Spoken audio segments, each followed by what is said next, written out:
upset with people, mad, feeling like I want some things my way and things of that nature, and realize, where is this coming from? Like, some developmental things happen. Some things where you could have been stuck in. Some places that might have been on pause because of some things that happened to you. But grace, though.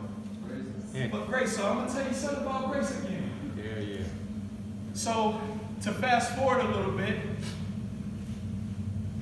I get to a point where some people believe in me more than I believe in myself, and they send me to a place.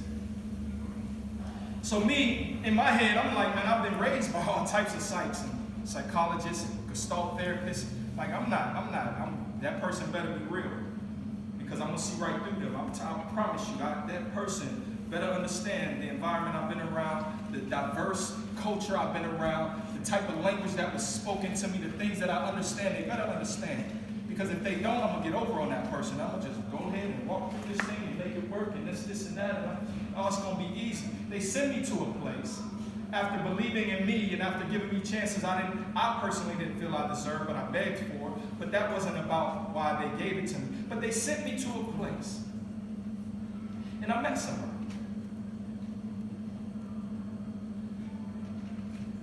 I'm coming off the elevator. Well, the elevator opened. I'm coming in the elevator. This person walks in the elevator. Me personally, I'm looking at her and I said, that must be the supervisor of this place. She has to be the director. And then I find out, because she had an intimidating type of presence with her at first.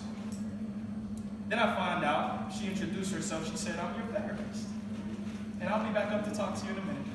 And so she went downstairs for whatever she had to go downstairs for. She comes back up, introduces herself to me. And me being brand new to the place, I'm just kind of looking around. I knew, okay, she said who she was, but I'm just filling out the place. Personally, I have put my prison mentality on, so I'm looking at the men and I'm trying to figure out who's who and what is what and all of these other things. And over the course of a few weeks, something happened. And I want to share that before, I close and before I sit down. I want to share something with you because I believe we all may be able to relate to this. And I believe I personally would love healthcare providers to understand something about this. Not that they don't. But I met a lady who helped create such a safe space for me. She didn't approach me in terms of trying to feel that she needed to hurry up and fix me. She didn't approach me in terms of trying to feel like I know the answer to your problem because I've seen people like this before. So here, listen to me. This is what I'm going to tell you, and this is what I'm going to do. Take these assignments. Nah, I don't even know where it began at, but here's what I do remember, is that it feels like almost like I was walking into like a brand new atmosphere, a brand new door, but I still had mud all over my shoes a little bit. And I was afraid to take them off because I kind of cherished my mud. It kept me safe. It felt like it kept me safe. Some of the things that I didn't want people to know, but I would react out or I would hold different mentalities towards you. That felt safe to me. But she slowly assured me that, you can come on in. But if you come in here, you're accountable. If you allow this to happen, you're accountable. Now, of course, I don't want to be accountable. I had enough accountability in terms of thinking that my accountability came in reference to my incarceration. Accountable, I don't want to be accountable, that sounds like rules. But the accountability she gave me was freedom. Freedom to understand who I was. Freedom to understand that she wasn't trying to fix me. She was trying to help me discover what he said in his spoken word about that someone that's great, the eyes that, I don't know, I can't verbatim it, I know it's powerful, but those eyes of that greatness just may be you. You may be looking at the greatness. And when she demonstrated that to me, when she helped me see that, I'm just here, we'll do it on your terms. We'll talk however you want to talk, we'll discuss things, whenever you decide to be done, be done. When that safe space was created, Mom, that's when I became curious about me. Because I never was really curious about my healing. I never was curious about it. And then followed up with a person that she recommended.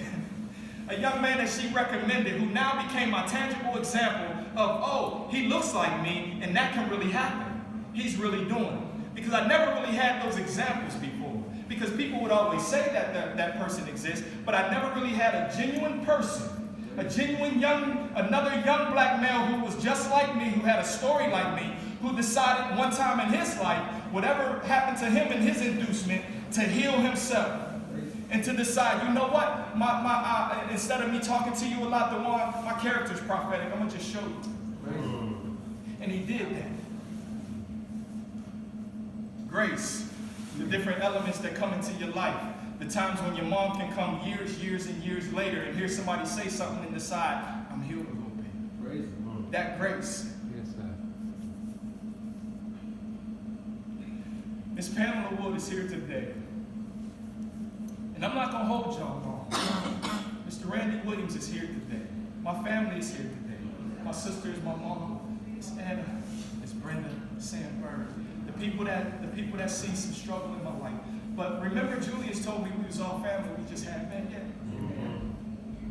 But I do need to say, though, that I don't know what's going on sometimes, like right now, Julius. I don't know why I'm so curious about my healing at times. I don't know. I can't say what happened between me and Miss Pam was some magic and people need to understand that this lady is this and she. No, but all I can say was after she knew that we crossed the line of accountability, she told me, now you're accountable, now fly, go. Crazy. She didn't try to dig in and keep giving me little anecdotes and theories of here's what you need and here's what you need. She said, you're accountable. She said, either get on or get off. You're accountable. When you open that door, you're accountable now. Now she put the responsibility back into me. Now she put that symbolism back into me of someone who can say, come on, I'm going to help you. Okay, now help yourself. But we still going to be here for you. But now I get a person in my life that's just like me, a young man who I didn't even know his story until probably, I'm going to say about 4 weeks or 5 weeks into the whole acquaintance of who he was. And when I found out his story, my mouth was wide open like, oh my God. And you doing this? Show me how to do this. He inspired me to become a peer specialist. Because he didn't tell me what the peer specialist was, he just walked it. He just showed me. Miss Pam inspired me to decide, you know what, Mom? She's a part of my healing. A place that you might not have understood. A place that my family might not have been able to understand. A place that I'm still trying to understand. A conversation that I spoke to her earlier about, I was like, well, what's after this? What's next after this? And so I need to do something that's symbolic for me.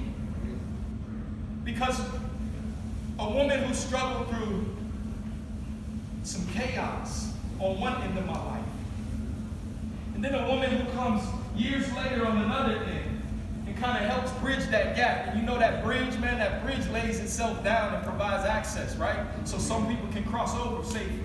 That bridge over troubled waters, those two bridges, I have to do this. And so if I may, personally, I need to ask if my mom, if you could come hold my right hand. And Miss Pam, if you could come hold my left hand. And this just to me, because remember at 5, I was symbolic. This bridge right here. This bridge, when nobody else could do it. No therapist they gave me. No juvenile facility, no state prison, federal prison, no maximum security, no nothing can do it. Because you know why? I thought my trauma was so deep that nobody else was like me. I thought my trauma was so deep that I can justify why I'm the way I am. I don't like hearing about domestic violence. Because although you was a victim, I was a perpetrator. It's hard to say that. But this bridge right here, is what I'm grateful for, this grace. This is grace. And all the people that came before y'all, that came before you, Miss Pam.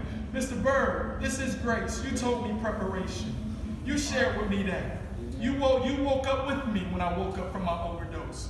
Miss Anna, your prayers. Miss Brenda, your prayers. The covering that I received. My little sister had lost her hair as a young age because she was worried about her big brother. And now all she wants is her brother around. That relationship, that bridge. This is grace. I don't know what's next for me in terms of how I'm going to develop and where I'm going to develop and where I'm going to go. But this is what I know.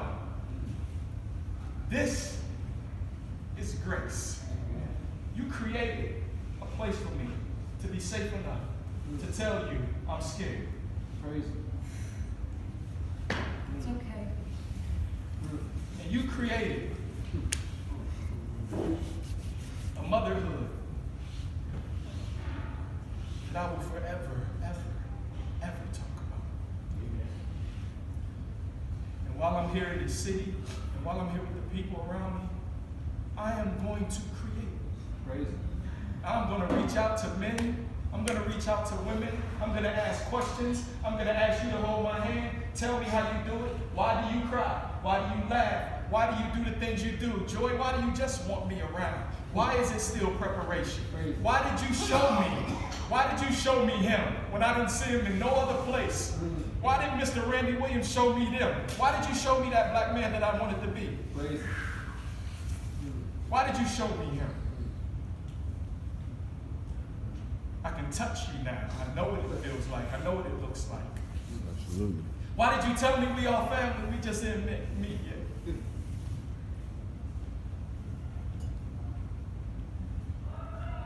What is this about sometimes?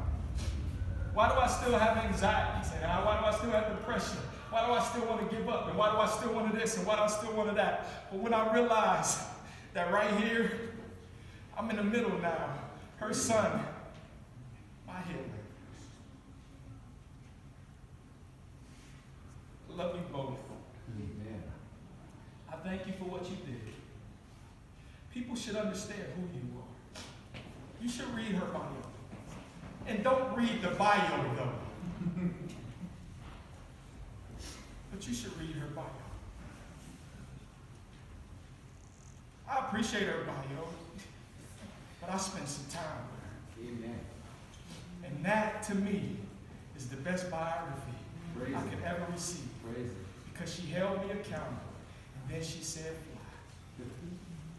And I want to say to you, my brother,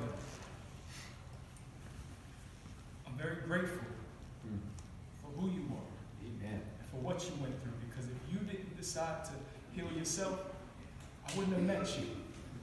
I wouldn't have been able to reach out and touch somebody now. Praise it. I'm very grateful for the things you've done for me so far in my life and still walking with me. Amen. I'm very grateful for this organization who I'm getting familiar with at this point. I'm very grateful for knowing that I'm your family member now, Praise Jules. it. And now we meet. Amen. And I appreciate your time. Thank you.